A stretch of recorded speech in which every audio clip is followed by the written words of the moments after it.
If you've settled on a Valentine's meal yet, I don't know, you can't beat like the surf and turf, the steak action part of that, right? Yes, we have Becky Church from the Minnesota Beef Council. Give us some tips on how to make a successful Valentine's steak dinner at home. Becky, I know a lot of people are going to be doing Valentine's Day at home, and hey, what's better than a nice steak? Absolutely. Proceed with confidence because you can do this. You don't need to overthink cooking your own steak at home for Valentine's Day. Today I'm going to show you how to make a bacon wrapped tenderloin with homemade herb butter. So it's super simple and you can actually have this done in 10 minutes on Valentine's Day if you prep a little bit in advance. So a tenderloin, we love because it's got that buttery texture. It's actually a lean cut, so you don't see a lot of marbling, but still very tender and boneless, which is really nice. To go ahead and add the bacon, you literally, it's as easy as it sounds, just take a strip of bacon and you're like hugging right around and taking just a toothpick to secure. That's skill with the tongs. Nicely done there, Becky. She's done this before. I would have just grabbed it. I mean, I like it. Well done.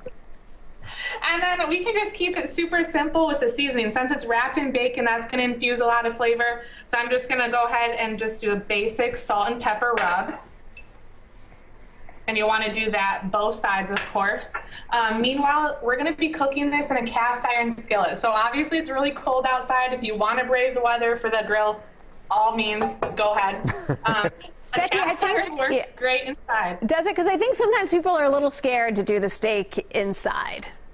Yes, I agree. But actually, it's super easy. And some people prefer the cast iron.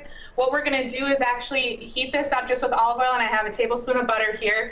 Heat that on high, and what's really nice about cast iron is it holds its heat really well.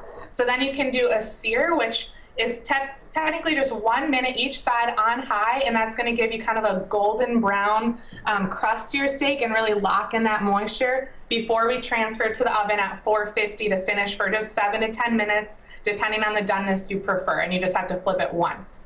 So really simple.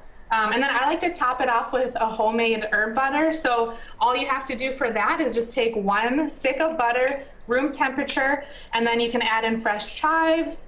I have some chopped parsley, lemon zest, and a fresh spritz of lemon juice.